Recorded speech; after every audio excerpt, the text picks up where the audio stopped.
Hello, everyone. Happy Friday and happy 1st of September. Oh my gosh. Again, this summer has just flown by. For those of you who have kids that are going back to school, I hope everything is going well for you guys so far. And you're starting to get your routine. And for those who are going to be starting soon, good luck. And I hope everything goes smoothly.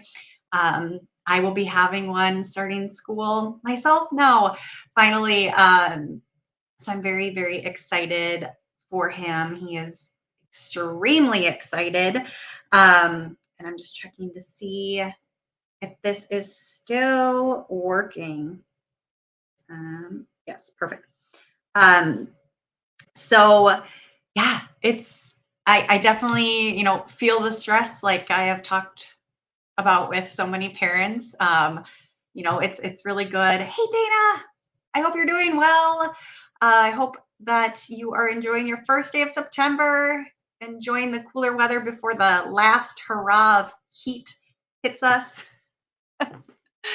um, but I definitely, recognize now the overwhelm that can happen with back to school. So today's topic is not on, back to school or anything, but some of the biggest tips I can really dole out there is to really prep and organize your days, organize them over the weekend, get shopping done that you need for food and groceries, um, prep your groceries over the weekend so that you can just make things a lot smoother throughout the day. And if you guys are ever needing any help with that, please don't hesitate to reach out. I enjoy doing that.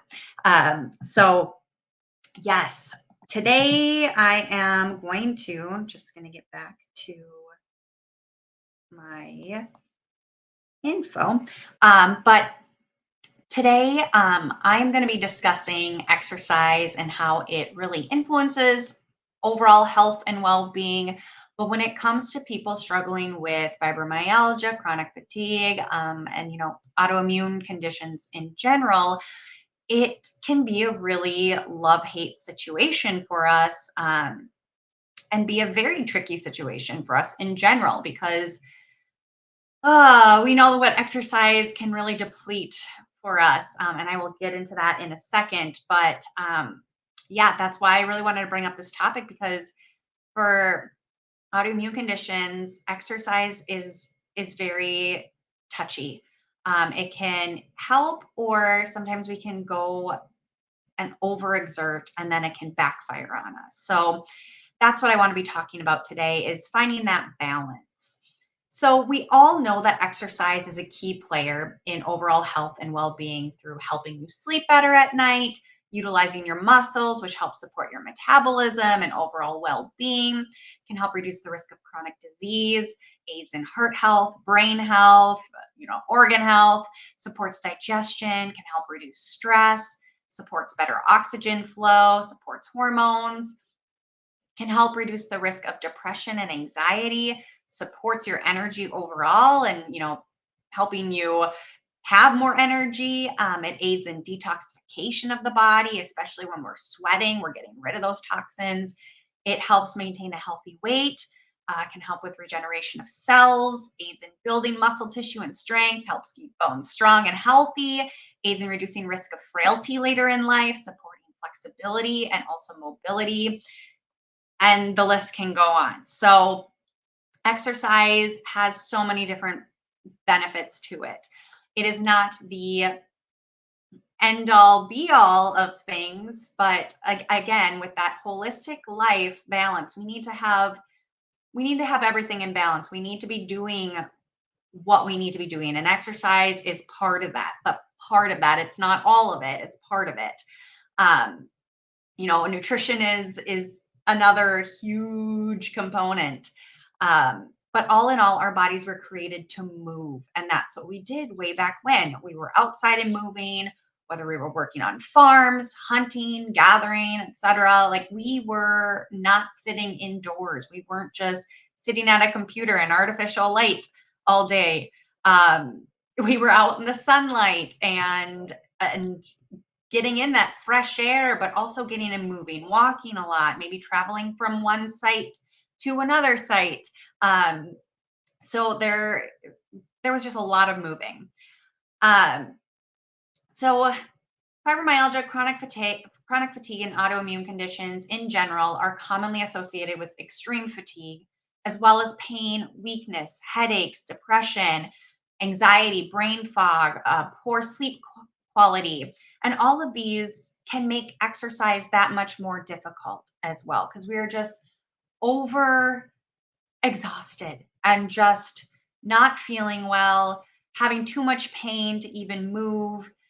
There are just so many things that can hold us back from getting in the exercise that our bodies need to help us on our healing journeys and support us in having a thriving and optimal healthy lifestyle.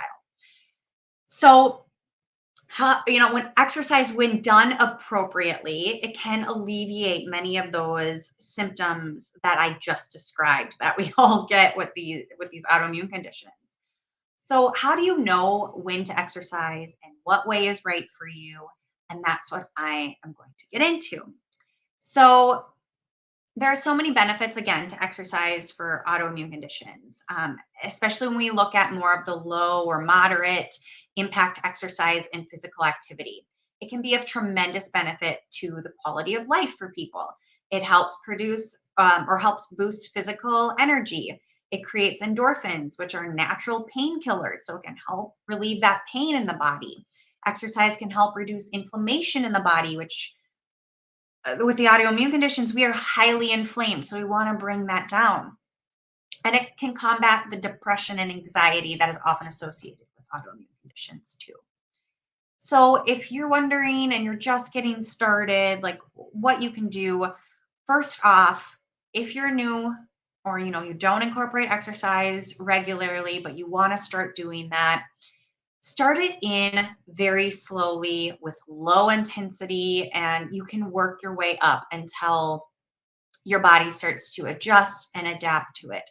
Some days are going to be harder than others. So note that. Note that if you wake up or you're going to go into an exercise and you're already feeling fatigued or very low energy or experiencing pain or having a headache, what have you, do something very, very, very low impact and very moderate. So that could be even taking 2 minutes to walk, whether it's around your house or take one lap around your house or go to the driveway, maybe get your mail, get back to your house.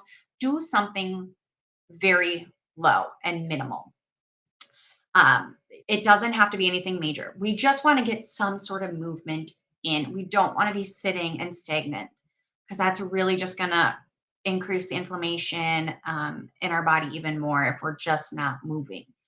And there will be some flare days where you don't do any physical activity at all, and that is okay. That is better to recognize. I'm having a flare day. If I do anything, I'm really going to put myself out for a week. We don't want to do that. And so don't beat yourself up for that either.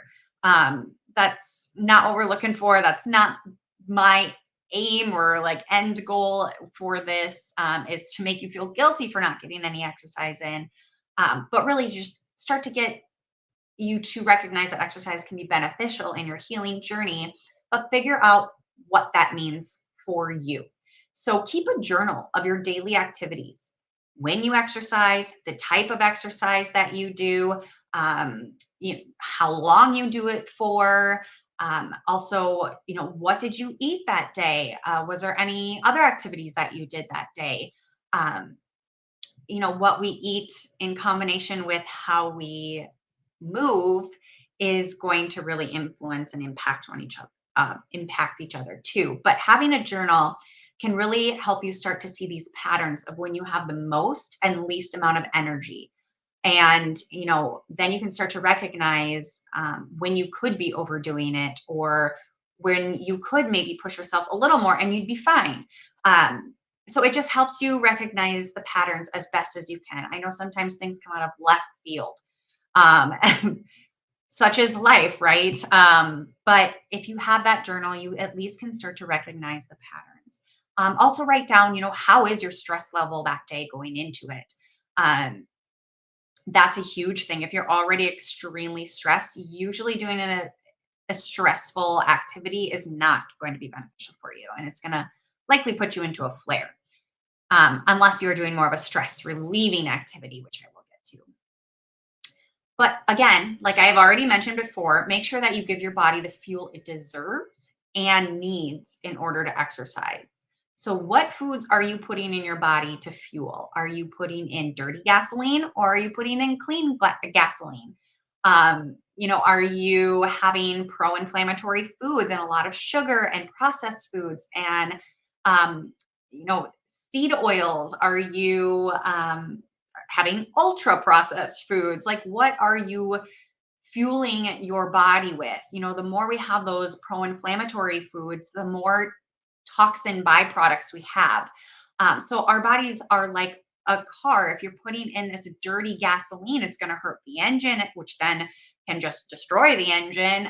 It can, then affect other systems of the car as well.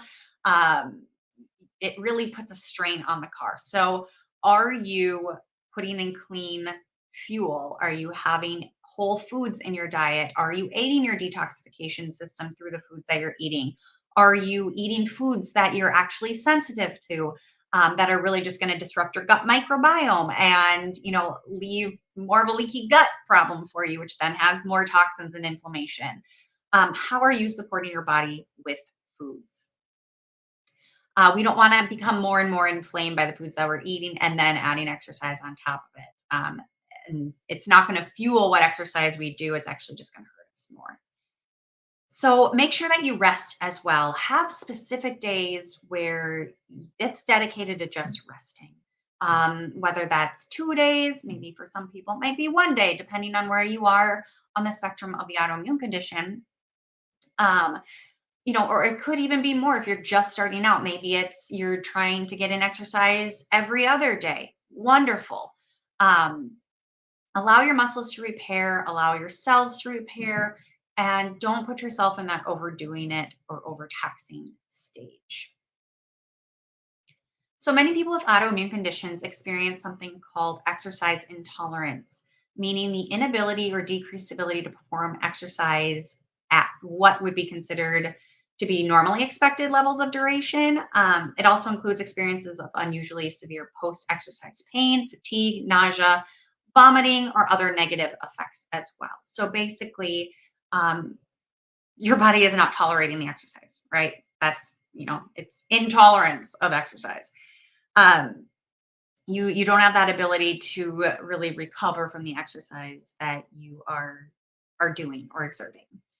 So people with autoimmune conditions, we're constantly under stress. Our nervous system is usually very, very heightened. Our cortisol levels are usually very high.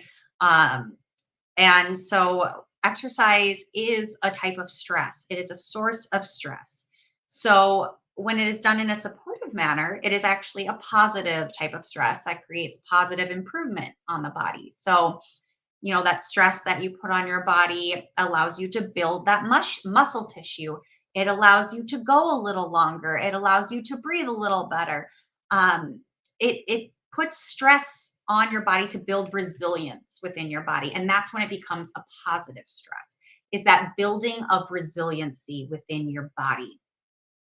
However, when exercise is done in an unsupportive manner, it becomes negative stress on the body, which is a problem for people with autoimmune conditions, right? So we're already at a heightened level of stress. Let's not take that next step and have that negative exercise stress on our body, because that's going to put us into the flare. That's going to put us into those unwanted symptoms. Maybe knock us off our feet for a week. We don't want that.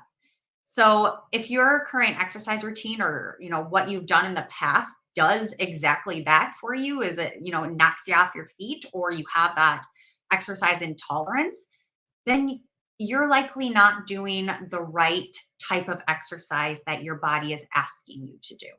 And you're likely either doing exercise for too long. So maybe the duration is too long. Like, how long are you doing your workouts for? Is the intensity too much for your body? How much are you feeling like you're pushing your body into doing something? The frequency, how often are you working out? Are you working out at high intensity with high frequency and long duration? In that case, we don't necessarily need to die back on the frequency or the amount.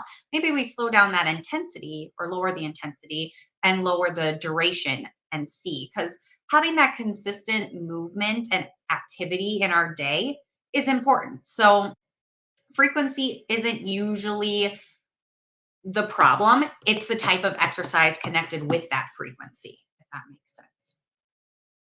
The most important thing that we need to do is to listen to our bodies and not push the limits. And we know our bodies best. So we want to look at, various types of exercises that you can incorporate that will work for you. And that's where that journaling can really help as well. So for most people with autoimmune conditions, those high intensity workouts like CrossFit or power yoga, even, or the high intensity interval trainings or the HIIT trainings, spin class, long distance endurance training, these can all spike the cortisol levels that we are trying to bring down in our body. That stress hormone, we're trying to bring that down. But those high intensity exercises exacerbate the stress, heighten that cortisol, heighten the adrenaline, which then puts more stress and overload on our body. Then that's when that leads to the flare ups and more imbalance with more body imbalance as well. So, our hormones can become more out of whack.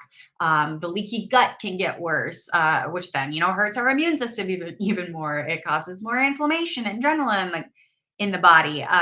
So there's a lot. And if you notice that, maybe you're starting to do more of those higher intensity workouts, but you're actually starting to gain weight, or you're getting like extreme exertion and just burnout feeling, that right there is typically a sign that you are going too hard. Those high intensity exercises is not what your body needs right now. So we want to start to incorporate more of those lower intensity exercises. Um, and again, I will get to some of those.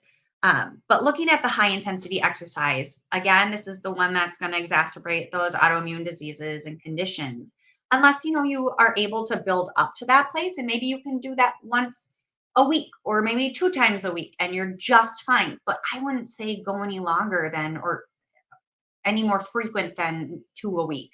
Um, Again, it will depend on the person. So if you're like, no, I can do more of that and I'm fine, and it's really helping my metabolism and all that, then great. But for a lot of people, it is actually overstressing the body.